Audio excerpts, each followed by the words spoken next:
If you're listening late at night, you might want to stay until the end. Something happened to me, and to this day I can't understand it. My name doesn't matter. What matters is that for almost 2 years, I cleaned the morgue at St. Michael's Hospital in Cedar Falls, Oregon, the graveyard shift, from 2 hours to 5:30 in the morning, 3 nights a week. It wasn't a glamorous job, but it paid the bills, and it had one advantage. I was alone. I didn't handle the bodies directly. That part was for the day shift staff. My job was simple: mopping the hallway floors, cleaning the sinks in the preparation room, changing the trash bags, disinfecting surfaces, keeping everything in order before the morning shift arrived. The morgue was in the basement, 2 floors below the parking garage. You went down a narrow service staircase, past a heavy metal door, and into a long corridor with fluorescent lighting that buzzed constantly. 8 doors on each side, all numbered, all made of cold metal. Behind them, the cold storage chambers.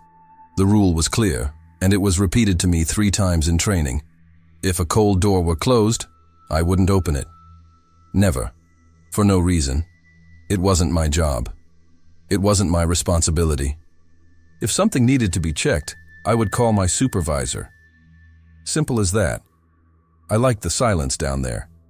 No screaming patients, no hurried doctors, just the constant hum of the air conditioning, the strong smell of disinfectant trying to hide something heavier that I preferred not to think about, and the sound of my own footsteps echoing on the concrete floor. It was predictable. Safe, in a strange way.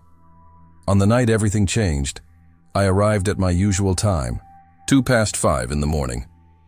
I went downstairs, swiped my card, and pushed open the metal door. The cold air hit me immediately. It always gave me that shock, even in summer. I turned on the hallway lights. Some flickered before stabilizing. I grabbed my cleaning cart from the storeroom and began my routine. First lap, visual inspection. I walked the entire aisle, looking to see if anything was out of place, checking for leaks, and seeing if the trash cans were full. All the doors were locked. I counted mentally as I walked past. Door 1, closed. Door 2, closed. Doors 3, 4, 5, all closed.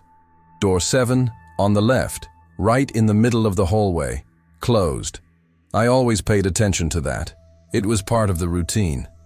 Closed doors meant I could work in peace. I went back to the storeroom, filled the bucket, and prepared the cleaning solution. I put on my headphones, a podcast about true crime, ironic, I know, and started scrubbing the floor, beginning at the end of the hallway.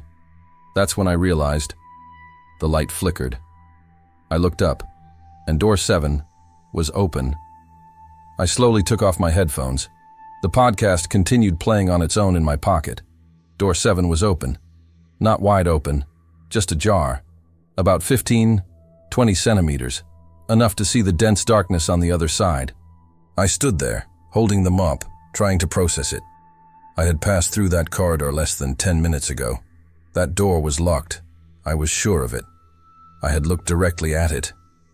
Door 7. Closed. I looked down the rest of the hallway. All the others remained as before. Locked. Immobile. My first thought was technical. Maybe the lock had failed. It happens sometimes. Old building, old equipment. It made sense. But something in my stomach wouldn't accept that explanation. I dropped the mop in the bucket and walked slowly to the door. My footsteps echoed too loudly. The hum of the refrigeration seemed to have intensified, or perhaps it was just my accelerated breathing filling the silence. I stopped a meter away. The air coming from the crack was icy, colder than the rest of the hallway. I could see my breath misting in front of my face. "Is anyone there?"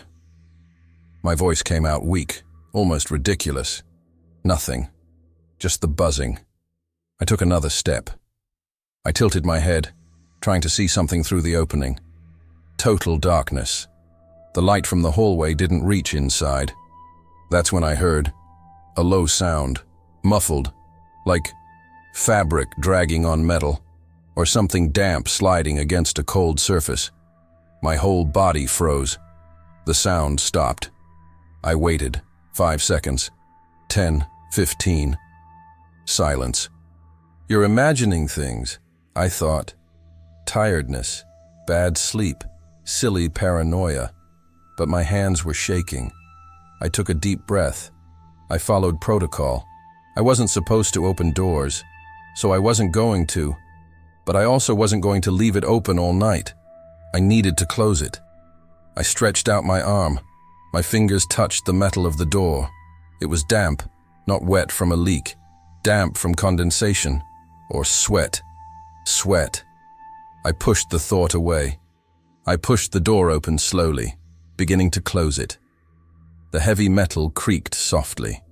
The gap narrowed. 15 centimeters, 10, 5. And then I saw, within the darkness, right at the edge where the corridor light barely reached anymore, something moved. It wasn't my imagination. It wasn't a shadow. It was movement, deliberate, as if something were retreating into the chamber, moving away from the light. I let go of the door immediately. It slammed shut with a dry, metallic sound that echoed throughout the hallway. My heart was racing. I took 3 steps back, tripping over my own feet. Calm down. Calm down. Think. It could be a rat. It could be the camera's plastic curtain swaying in the air current. It could be a reflection from the flashing light. It could be anything, except for what my head was screaming it was. I stood there, staring at the closed door, waiting. Waiting for her to open it again, waiting to hear something. Nothing happened. I picked up my cell phone. I thought about calling my supervisor, but what could I say? Hey. A door opened by itself, and I think I saw something move inside. They would think I was using drugs. Besides, I needed this job. I put my cell phone away. I went back to the bucket, picked up the mop with my hands still trembling, and continued cleaning. Faster this time. Looking at door 7 every 10 seconds. It remained closed, but I felt something. It's like when you know someone is watching you, even though you can't see anyone. I finished that corridor in 15 minutes. Record time. I threw the dirty water down the drain in the preparation room and went back to the storeroom. There was still an hour and a half left in the shift, and something inside me already knew. That night was far from over. I stood there for about 5 minutes inside the storeroom, just breathing, trying to convince myself that everything was all right. The door is faulty. There was only a shadow of a movement. You're tired. You need to sleep better. I filled the bucket again. I prepared a new solution. I was going to clean the preparation room and then get out of there. Leave the rest for the next night. Nobody would notice. I left the storeroom pushing the cart. The first thing I noticed, the bucket I had left in the hallway, was no longer where I had left it. It was 5 meters ahead, near door number 4. I stopped. I looked at the bucket. I looked at the place where I was sure I had left it. You're mistaken. That's all. But I knew that wasn't true. I kept walking. Slower now. Every sound of the cart echoed off the concrete walls. The hum of the air conditioner seemed different, louder, more erratic. I went through door number 7. It was still closed, but the metal seemed damper than before. Droplets were running down the surface. I arrived at the preparation room. I pushed the door open. I turned on the light. Everything normal. Empty stainless steel tables. Spotless sinks. Closed cabinets. Nothing out of place. I started cleaning. Quickly, efficiently. The faster I finished, the faster I could get out of there. That's when the light flickered. Once, twice. I stopped scrubbing and looked at the ceiling. The light stabilized. I went back to cleaning. The light flickered again. This time it stayed off for 3 seconds before coming back on. And during those 3 seconds of total darkness, I heard footsteps in the hallway. They weren't mine. I was standing still, They were heavy, slow, deliberate, metal hitting concrete like hospital boots or bare feet on wet ground. The lights came back on. I dropped everything and went to the door. I opened it slowly. I looked down the hallway. Empty. All doors are closed, except for Porta 7. It was open again. My blood ran cold. It wasn't possible. I had closed that damn door. I had heard the sound of it slamming shut.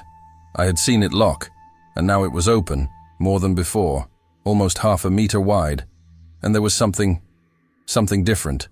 A mark on the door, a stain, like a hand. 5 fingers, damp, running down the cold metal as if someone had placed their palm there and left a trail of condensation, or sweat, or whatever. The temperature plummeted. I could feel the icy air coming from the chamber, sliding down the corridor like something alive. My breath came out in a thick mist. Goosebumps formed on my arms beneath my uniform. I took 2 steps towards the door, and then I heard my name. Not loud, not shouted, whispered, gentle, almost affectionate, coming from inside the chamber. David! My name is David. I never said that to anyone at that hospital. My name tag says D. Santos. Nobody calls me David. Nobody. He knows. Who's there? I shouted. But my voice came out too high-pitched, breaking in the middle. The whisper continued, lower, as if it were receding into the darkness. David is coming. My whole body wanted to run. Every instinct screamed at me to get out of there, to go up the stairs, never to come back. But my feet wouldn't move. It was as if I were trapped in that hallway, staring at that open door, seeing the dense darkness on the other side, hearing my own name being called by something that shouldn't know who I was. The light flickered again, this time, all at once. The entire hallway plunged into total darkness for 5 seconds. And in those 5 seconds, I heard something coming from the camera. Footsteps, dragging, wet, coming towards me. The lights came back on. The hallway was empty. Door 7 is closed, as if it had never been open, but the handprint was still there, dripping, fresh, and right in the middle of the hallway, between me and that door, a trail of damp footprints on the floor I had just cleaned. Run. I didn't think. I didn't reason it out. I simply ran back to the storeroom, slammed the door behind me, and locked it from the inside. My hands were shaking so much that I dropped the keys on the floor. It took me 3 tries to pick them up again. I leaned my back against the door. My heart was pounding so hard it hurt in my chest. Short, rapid breaths, almost hyperventilating. Calm down. Breathe. Think. I picked up my cell phone. The cracked screen illuminated my face in the dark storeroom. It was 3:15 in the morning. There were still more than 2 hours left until the shift ended. I called the supervisor. I called. It rang. It rang 6 times and went to voicemail. I called again. Same thing. I tried to send a message. The text wouldn't even go through. No signal. Not a single bar. It was like I was in the middle of nowhere, not in a hospital basement. That doesn't make sense. There's always a signal here. I looked at the storeroom door. Old wood. Peeling paint.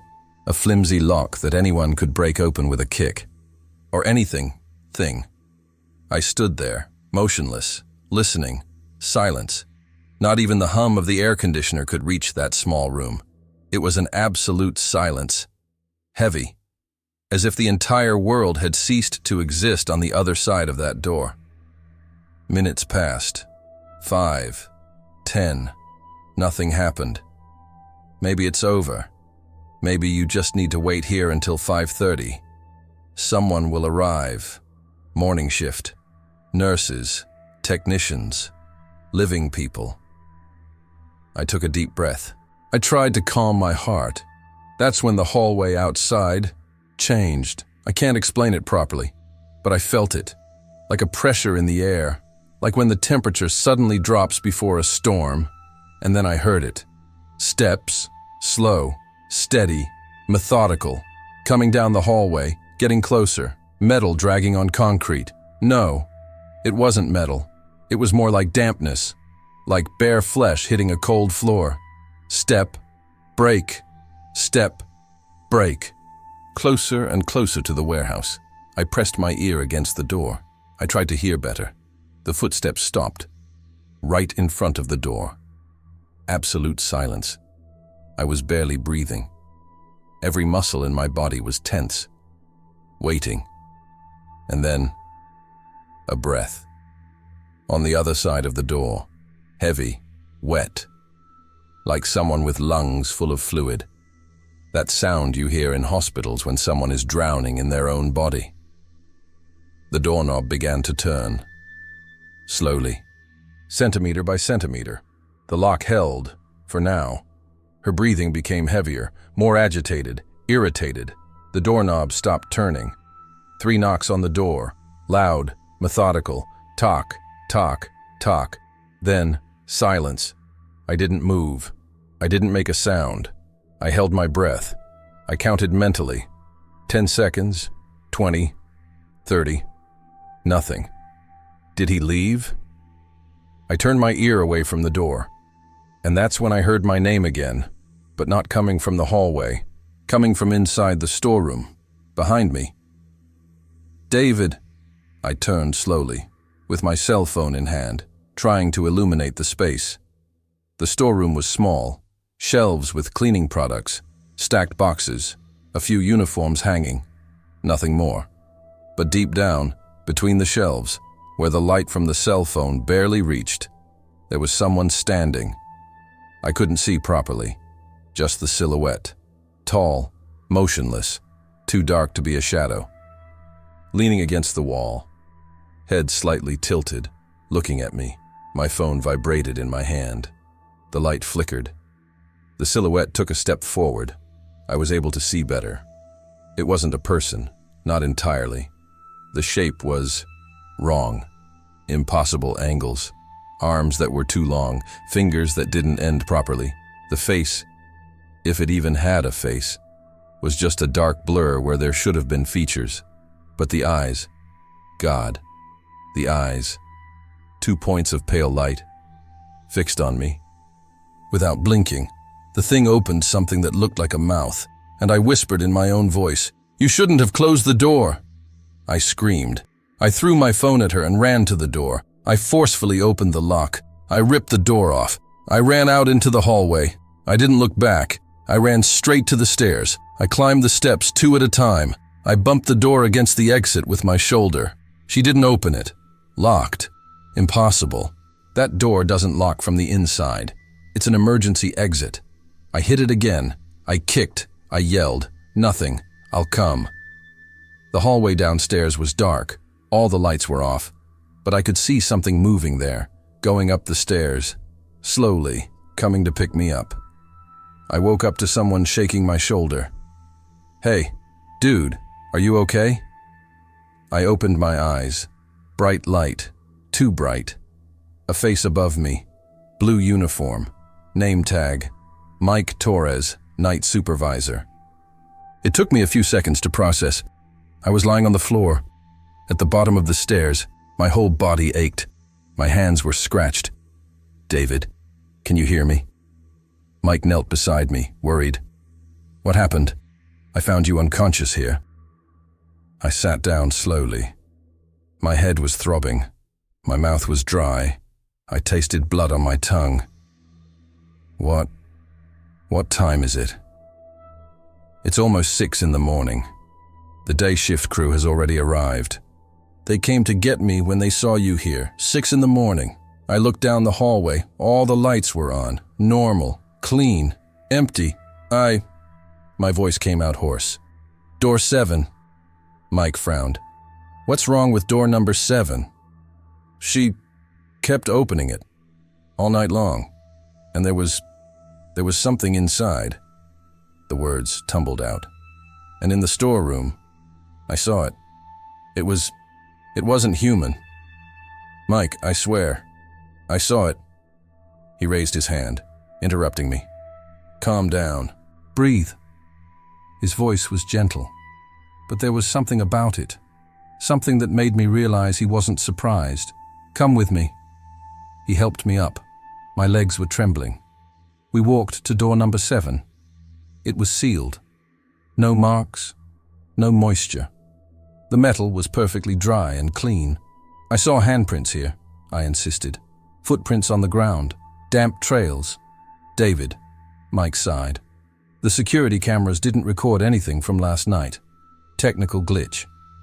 It happened sometimes with the old system. Of course, they didn't record it. But do you believe me? I asked, desperately. Do you believe I saw something? Mike was silent for a long moment. He looked down the hallway, then back at me. 4 years ago, he began, his voice low, there was an incident, a psychiatric patient. He escaped from the upper ward in the middle of the night. He came down here. He went into room 7. My stomach tightened. So, when they found him, it was too late. Hypothermia. Mike rubbed his face. They tried to cover it up. The hospital didn't want a scandal. They said it was an accident. But the guy, he didn't get in by accident. David. Who to enter? Why? Nobody knows. He wasn't in a condition to speak. And before he died, he just kept repeating one thing. What? Mike looked me in the eyes. She called me. The air left my lungs. You're not the first cleaning staff member who's had problems here, Mike continued. There were 2 before you. Both quit. They didn't give a reason. They just left and never came back. Why didn't you tell me this before? Because, he hesitated, I need people working here, and if I told them, nobody would accept the shift. I felt anger, fear, confusion, everything mixed together.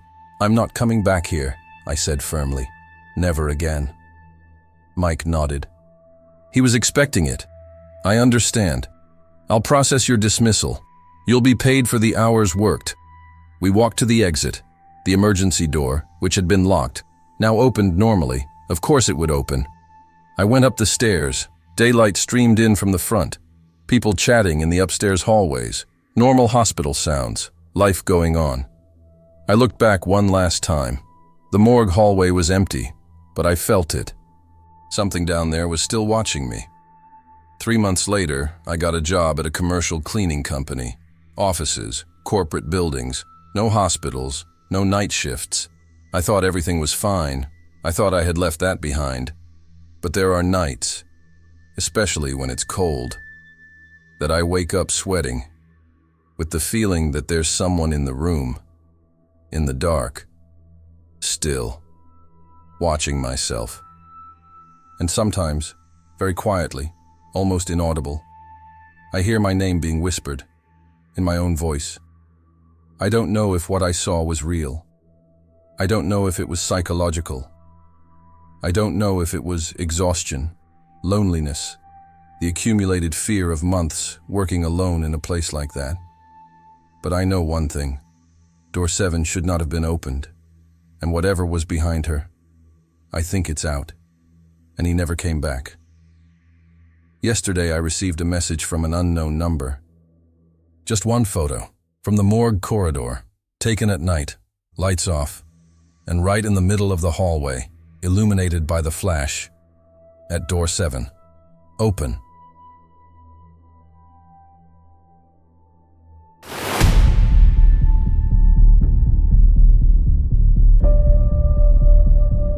Something happened to me, and to this day, I can't understand it. My name is Mark.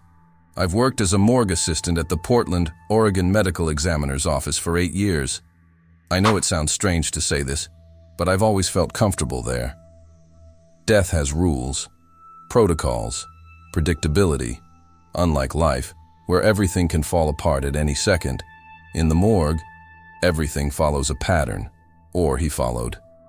I worked the night shift, from 10 at night until 6 in the morning. That's when the building is practically empty. Just me, the security guards upstairs, and the bodies. Lots of bodies. The basement of the morgue has 2 cold storage rooms, 12 stainless steel stretchers, and that smell that never completely goes away, no matter how much disinfectant you use. Formaldehyde, metal, something sweet that you learn to ignore. The lighting is fluorescent, white, clinical. The kind of light that doesn't cast shadows, or at least it shouldn't. The constant hum of the refrigerators becomes a kind of white noise. You stop hearing it after a while. That Tuesday, June 14th, I received a body around 11:30. A man, 52 years old, heart attack at home. Natural death, nothing special. The protocol was simple: identification, registration, cold storage until the autopsy the following morning. But when I touched it, it was freezing. Too cold. I know what a recently deceased body must be like. There's still residual heat. Rigor mortis takes hours to set in. But that man, it was like touching ice. Not the normal coldness of a corpse. It was as if he'd spent days in the chamber. I checked the record. Time of death, 8:47 p.m. 3 hours ago. I touched it again. Freezing. Abnormally freezing. I looked at the digital thermometer on the wall of the cold storage room. It read exactly 4-degree allowance. Perfect working order. As always, I took a deep breath. Maybe he had died somewhere cold. Maybe he had been left exposed. I was tired. 8 years doing this. You start seeing patterns where there aren't any. I placed the body on the stretcher, slid into the chamber, and locked the steel door. The metallic sound echoed in the empty hallway. And then, silence. That kind of heavy silence. The kind that presses on your eardrums. I stood there for a moment, staring at the closed door. I don't know why, but something inside me told me not to leave yet. I should have listened. The following night, Wednesday, I arrived at my shift, trying to forget that idiotic feeling of unease. 8 years of autopsies and I was freaking out over a cold body. Ridiculous. But at 11:15 p.m., it happened again. But the other way around. I received a body that had been at the morgue for 15 days. John Fitzgerald, 63 years old, with no known family, awaiting release for municipal burial. I needed to transfer him to another chamber due to space constraints. When I opened the door to the cold storage room, the icy mist escaped as usual. The thermometer read 3 degrees. Everything normal. I put on my latex gloves, pulled out the stretcher, and I felt hot. No. Wait. I felt heat coming from the body. I took off my right glove without thinking. I touched the exposed skin of his forearm. Warm, not lukewarm, not room temperature. Warm, as if he were still alive. My heart raced. I recoiled. The stretcher creaked on the metal rails. I looked around. No one. Just the hum of the refrigerators and that suffocating silence. I took a deep breath. I checked the record again. Date of death: May 31st, 15 days ago. Body refrigerated since then. Impossible. I touched it again. Hot. I looked at the digital thermometer on the inside wall of the chamber. It was reading 3 degrees Celsius. But my hand could feel at least 30 degrees Celsius in that body. I grabbed the portable infrared thermometer we use to check body temperature. I pointed it at John Fitzgerald's chest. The display blinked. 28.4 degrees Celsius. Impossible. Completely impossible. I checked the thermometer. Working perfectly. I pointed it at the metal wall of the chamber. 2.9 degrees. Correct? I pointed to my own hand. 34.1 degrees. Normal. I pointed to the body again. 29.7 degrees. I was going up. My throat felt dry. The fluorescent lights buzzed above me. I could hear my own breathing, quick and shallow. I pushed the stretcher back inside. I locked the door, quickly. The metallic sound echoed louder this time. I stood there in the hallway, staring at that steel door. And then I heard it. A sound. Coming from inside the chamber. Metallic. Slow. Like something dragging itself along. I froze. My hand was still on the door latch. I didn't move. I didn't breathe. The sound stopped. Absolute silence. I counted to 10. Nothing. Perhaps it was the thermal expansion of the metal. Perhaps... Who was I trying to fool? I left. Quickly. I went up to the break room, had a coffee I didn't need, and stared at the wall until my shift ended. Before leaving, at 6 in the morning, I went back. I opened the camera. I checked John Fitzgerald. Ice cold. Completely ice cold. 4,2 degrees. Normal. As it should be. I looked at the thermometer on the wall. It was 4 degrees. Everything is working perfectly, like always. But my hand still remembered the warmth. I should have asked for time off. I should have stayed home on Thursday. But I didn't. Because part of me needed to understand. I arrived at 10 o'clock at night. The basement was quieter than usual. Not even the hum of the refrigerators seemed constant. It fluctuated. Deep. High-pitched, as if something were interfering. I went straight to the cold storage room. I opened it. I checked all the bodies, 7 in total. I picked up the infrared thermometer and started measuring, one by one. Body 1, woman, 38 years old, death by drowning, 3 days in the morgue, temperature 1,2 degrees, freezing, colder than the chamber itself. Body 2, man, 24 years old, overdose, 6 days, temperature 5,8 degrees, slightly above expectations, but acceptable. Body 3, man, 52 years old, the one who had the heart attack, 2 days ago, temperature 2,3 degrees, impossible, below zero, he should be freezing. Body 4, John Fitzgerald, 15 days, temperature 31,4 degrees, hot. Again, I stopped. My hand was trembling. I looked at the thermometer on the wall of the chamber, 4 degrees. I continued. Body 5, woman, 61 years old, house fire, 8 days, temperature 5,1 degrees. Cold, frozen. Body 6, man, 39 years old, hypothermia, found in the street, 4 days, temperature 28.9 degrees, warm. Body 7, child, 10 years old, car accident, 2 days. I couldn't measure it. I didn't touch it. I left the room. I closed the door. I sat on the cold floor of the hallway, my back against the white tiled wall. My brain was trying to find logic. Drowning, freezing, fire, cold, hypothermia, hot, heart attack, ice cold. It didn't make sense, unless the temperatures weren't random. I jumped up quickly. I grabbed my notebook. I went back to the files. I checked the causes of death. Drowning, body found in icy river. Fire, she died burned. Hypothermia, froze in the street. Heart attack, died alone at home, heater on full blast. My stomach turned to ice.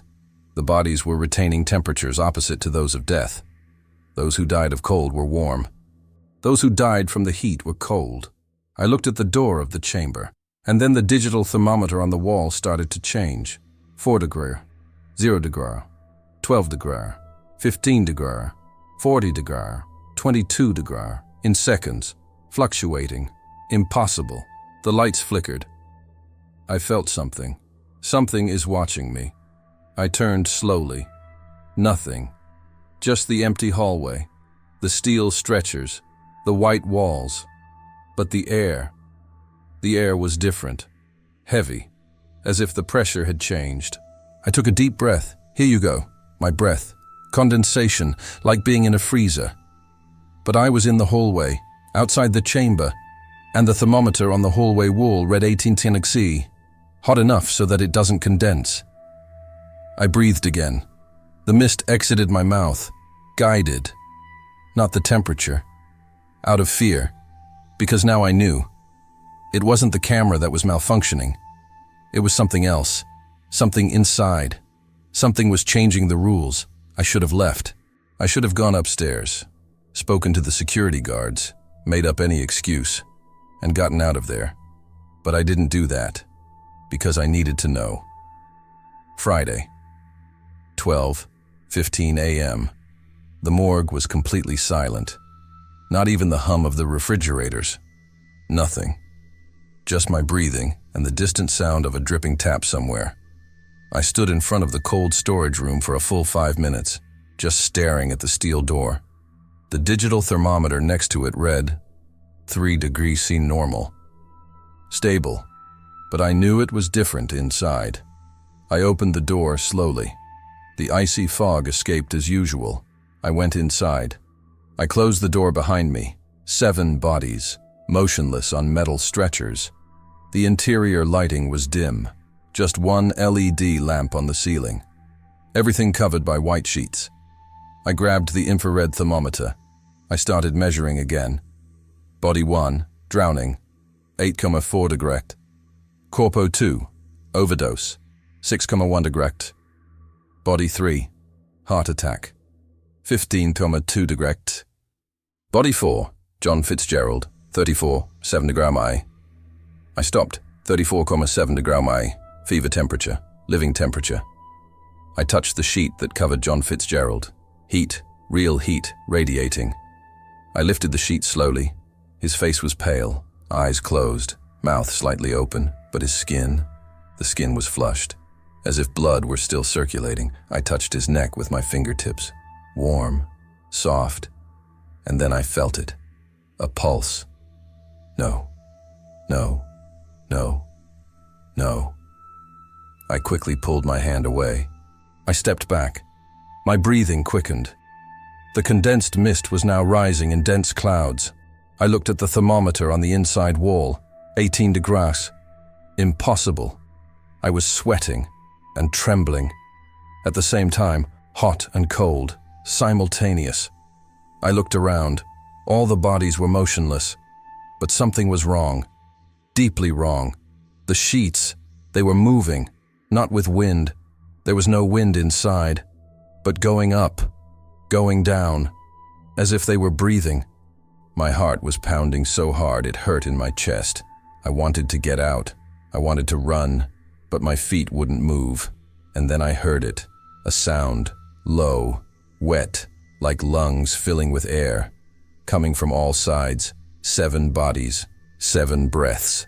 I froze, completely paralyzed. The thermometer on the wall started changing again. 18 dig, 5 dig, 30 dig, 25 dig, 36,5 dig. It stopped. 36,5 dig. Human body temperature, live temperature. The ceiling light flickered. Once, twice. And at the edges of my vision, something moved. Not a body. Something between them. A silhouette. Dark, undefined. It had no solid form. It was like a distortion, a shadow that shouldn't be there. I turned my head slowly. Nothing. But when I looked back, one of the sheets had fallen, the woman from the fire. Body 5. Her eyes were open, black, completely black. And she was staring at me. My throat closed up. I couldn't scream. I couldn't move. She didn't blink. I was just staring. And then his mouth opened, slowly, and steam came out. Hot steam, like breathing on a cold day. But the thermometer read 666 feet. I stumbled backward. I hit the steel door. I slammed the latch shut. I pushed. It didn't open. I tried again. Nothing. Locked. From the inside. I turned slowly. All the sheets had fallen off now. 7 bodies, 7 pairs of open eyes. Everyone was staring at me. And the thermometer. It was still scoring 36,5 degrees Lawang. The perfect temperature. Living temperature. The camera wasn't malfunctioning. She was balancing. With something that shouldn't be alive. But it was. I don't know how long I stood there. My back against the steel door. Staring into those dead eyes. Seconds. Minutes. Maybe hours. Time has lost its meaning. My breathing was the only thing I could hear, rapid, short, desperate. And then, the door opened. I fell backward. I rolled on the cold hallway floor. I crawled. I moved away. I looked inside the chamber. The bodies were motionless again, sheets covering, eyes closed, as if nothing had happened. The thermometer on the wall read 40°C. Normal. I got up trembling. I picked up the infrared thermometer that had fallen on the floor. I pointed to the bodies, one by one. Everyone scored between 5°. Normal. Ice cream. Dead. I staggered out of there. I went up the stairs. I arrived at the break room. I washed my face at the sink. The water was cold, but my hands were burning. I looked in the mirror. My face was pale. My eyes were sunken. Sweat was dripping down my face, but I was shivering from the cold. I dried my hands. I picked up the infrared thermometer that I still had with me. I pointed to my own forehead. The display blinked. 32°. Below normal, mild hypothermia, impossible. I was sweating. I pointed again. 31,8°. It was falling. My heart raced. I tried to take a deep breath, but the air wouldn't fill my lungs properly. I felt something. That presence. The same as the cold storage room. I turned slowly. Nothing. Just the empty room. The chairs. The coffee machine. The clock on the wall showing 3:47 a.m. But the air was different again. Heavy. I looked at the digital thermometer in the room. 20°. Normal.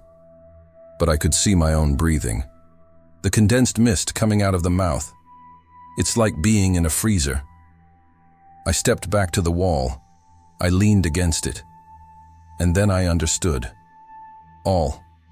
The bodies were not retaining random temperatures. They were holding onto their last breath of heat before dying, drowning, the cold of the water, the fire, the heat of the flames, hypothermia, freezing in the street. John Fitzgerald, the warmth of the heater as his heart stopped. It wasn't physics, it was a memory. Thermal memory. The last thing the body felt before shutting down. And the cold storage. The camera never failed. She was measuring something different. Not the temperature of bodies, but the temperature of what it was with they, of what was still trapped there. I took a deep breath. I picked up the thermometer again. I pointed to my forehead. 34°. I looked in the mirror. My reflection was too pale. Bluish lips, like someone with severe hypothermia. But I was sweating. I touched my own face. Ice cream. It's hot. At the same time, I left there. I grabbed my backpack. I ran up the stairs. The security guards gave me a strange look when I walked through the reception area. "Are you all right, Mark? You look pale." I didn't reply. I left Portland in the cold early morning. The wind was cutting through me, but I barely felt it. I got in the car. I turned the heater on full blast, but he was still trembling. I grabbed the infrared thermometer. Last time, I pointed to my forehead. 36,5°. Perfect temperature. Live temperature. But I knew what that meant. The cold storage chamber never fails. She just waits. Wait until the temperature stabilizes. Until the body remembers what really happened. Regarding what is still happening, I didn't go back to the morgue. I resigned over the phone. I moved to a different city. But no matter where I go, no matter how hard I try to forget, every night, before going to sleep, I check. I'll pick up the thermometer. And I'm pointing to myself. And every night, the temperature is a little different. A little colder. Or a little warmer. Never the same. It's as if my body is trying to remember something. Of a death that has not yet happened. Or that has already happened. And I'm just waiting. Waiting for the cold storage to find me again. Because now I know the truth. The cold storage room never lies. It only measures the temperature of what you truly are. And I don't know who I am anymore.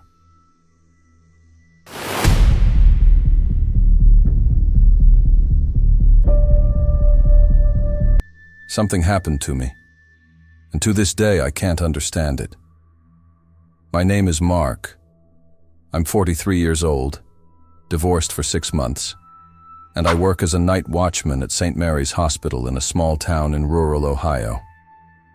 It's not glamorous.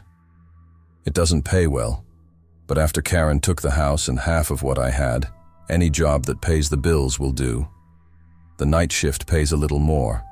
Nobody wants it. I understood why in the first week. St. Mary's is an old public hospital, built in the 1950s and poorly renovated in the 1990s. During the day, it's noisy, crowded, normal. At night, it's something else. The corridors become empty. The emergency lights flicker erratically. The silence is so heavy you can hear your own blood pumping in your ears. My job is simple. Make rounds every 2 hours. Check doors, windows, equipment, and go down to the morgue. This is in the protocol. Every night, watchman needs to go downstairs between 3 and 4 in the morning and check if everything is in order. Sign the spreadsheet. Count the labels hanging on the refrigerated drawers. Make sure that no doors have been left open, that no leaks have occurred, that everything is intact. On the first night, my supervisor, a guy named Ron, drove me there. He was dry, direct, the kind of guy who speaks little and avoids eye contact. "You go down this way," he said, pointing to the service staircase at the end of the east corridor. Concrete steps, rusty handrail, buzzing fluorescent light. Go in, count the tags, check the temperature on the panel, sign the sheet and go back upstairs. It won't take more than 5 minutes. "Is that all?" I asked. He looked at me strangely, tired, too old for his age. "That's all," he repeated, but his voice trembled, just a little. I went down alone that first night, 3:15 in the morning. The morgue is in the basement, isolated, refrigerated. The door is heavy, made of metal, with a small window of reinforced glass. I pushed it open. The air that came out was cold and humid, with a strong chemical smell, mixed with something organic that I preferred not to identify. Inside, everything was white tile, cold lighting. Stainless steel drawers lined the wall. 7 of them had labels hanging from them, 7 bodies. I took notes. I checked the temperature panel. I signed the spreadsheet, and I left.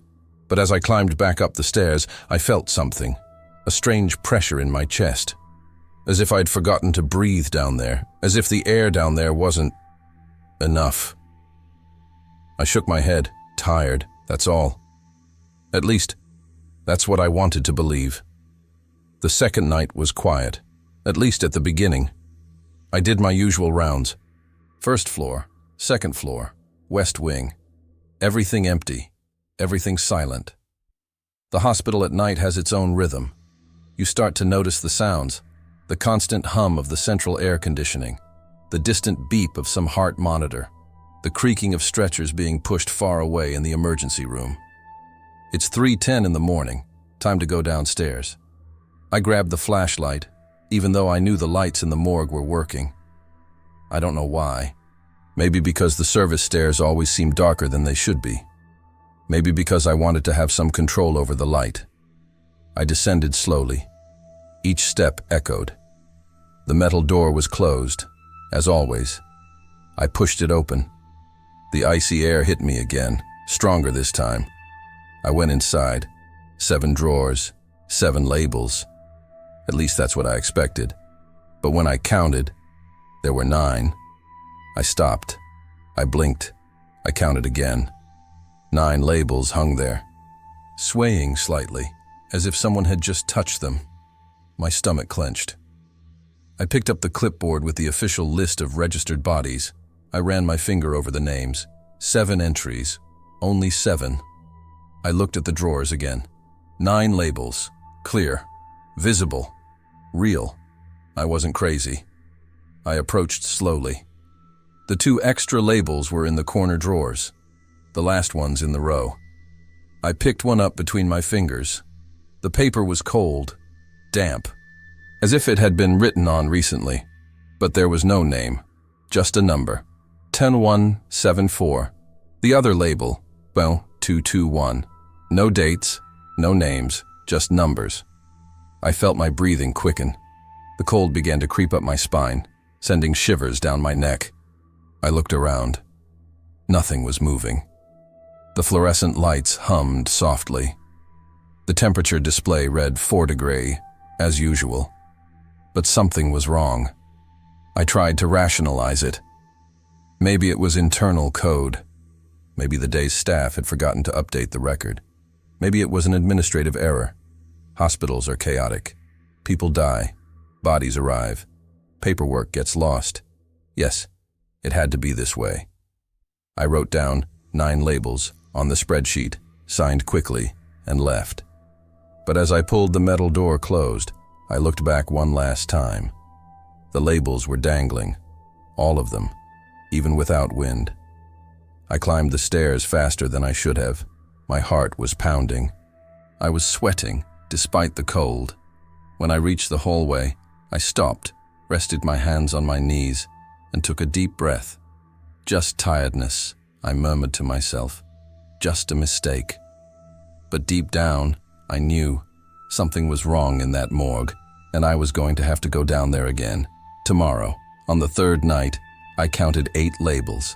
On Wednesday, 11. On Thursday, there were 7 again. I started writing everything down. I bought a small spiral notebook and began recording every descent. Date, time, number of tags, panel temperature, any detail that seemed out of place. The official list never changed.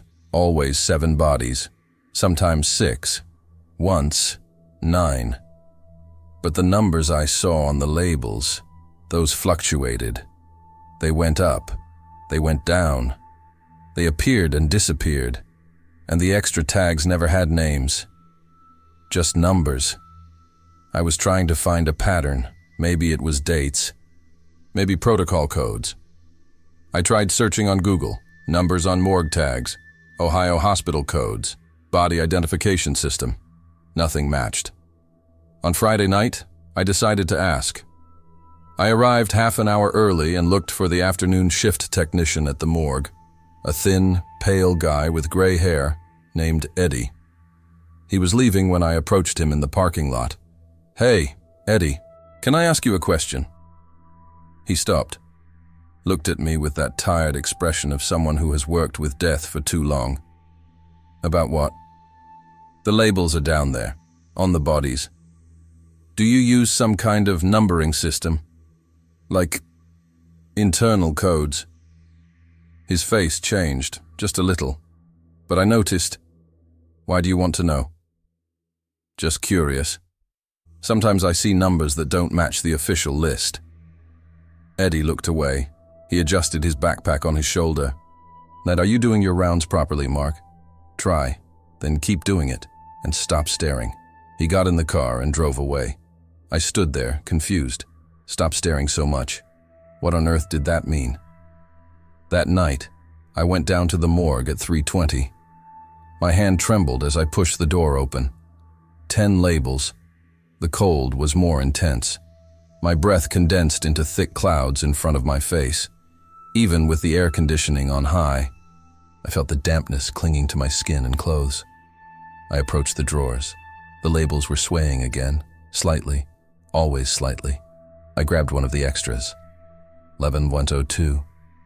Other, 11-127. My fingers were numb. It wasn't just the cold. It was something else.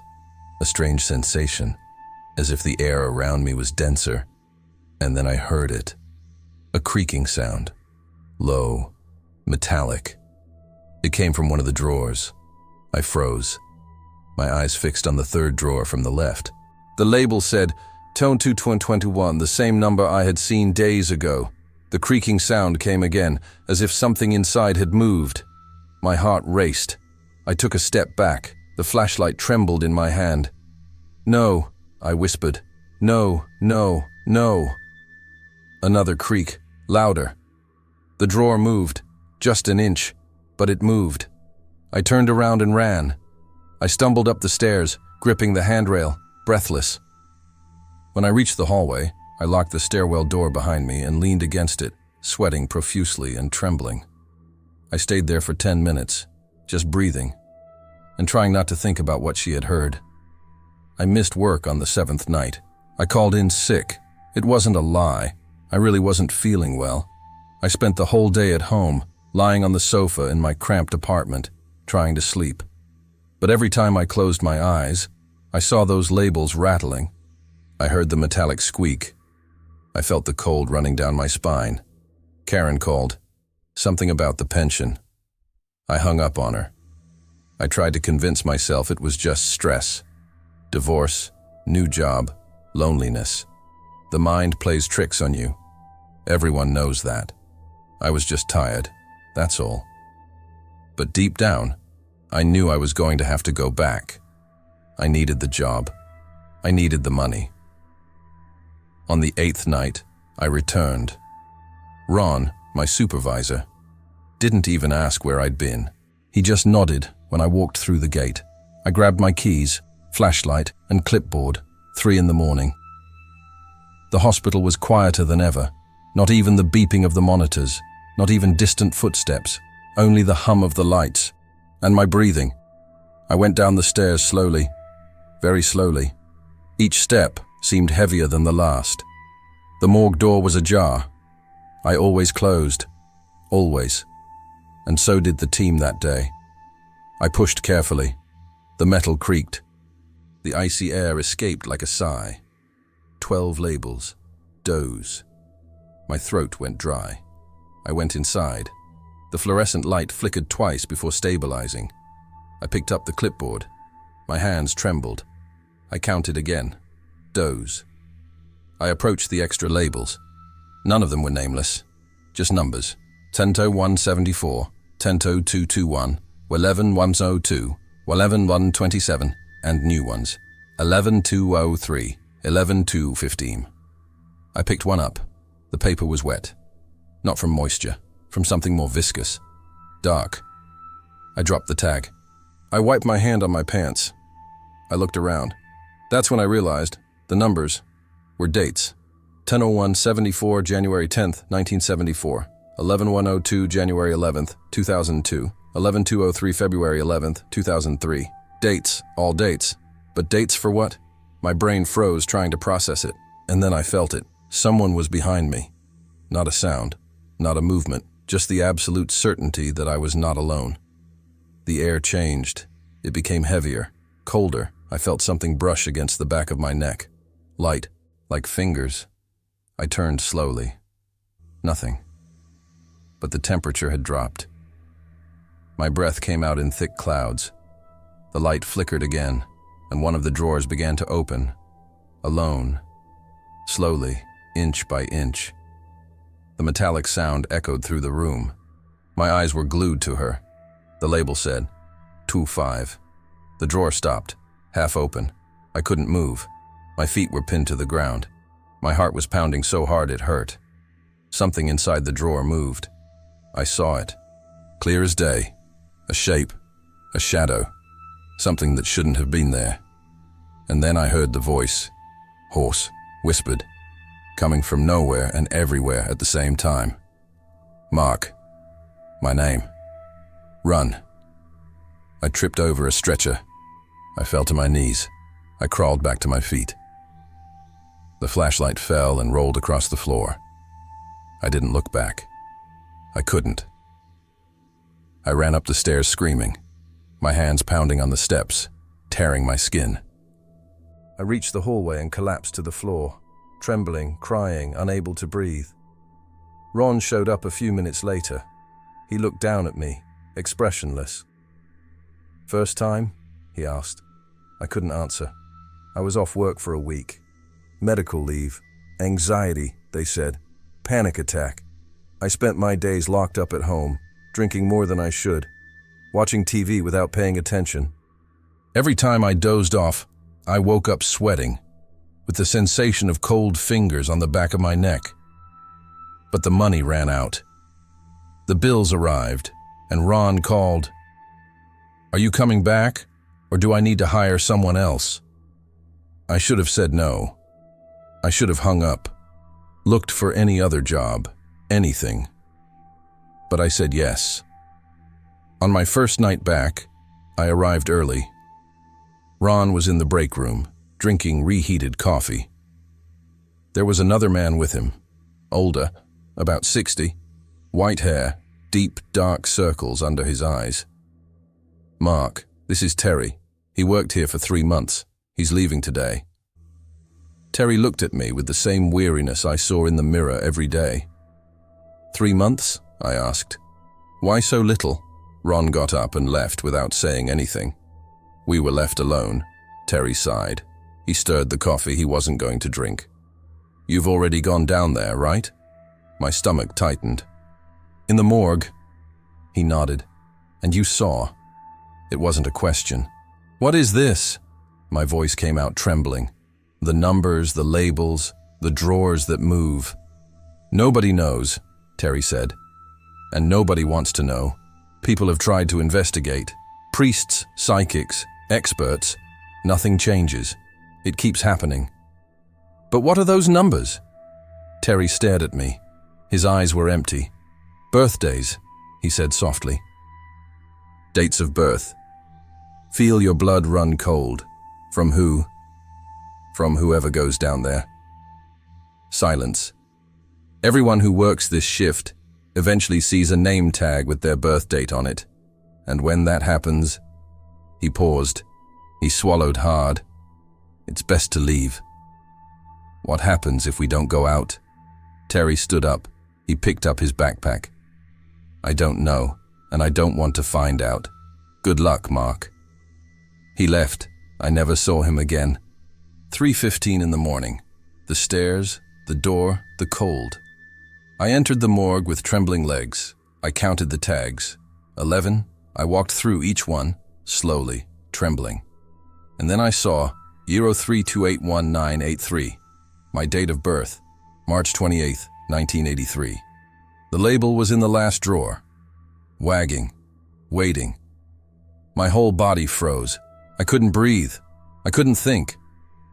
The drawer began to open. I didn't wait to see what was inside. I ran. I went upstairs. I went straight to Ron's room and threw the keys on the table. "I'm leaving. Now." Ron didn't even look up. I understand. I left that hospital and never went back. I got another job 2 weeks later. Supermarket. Afternoon shift.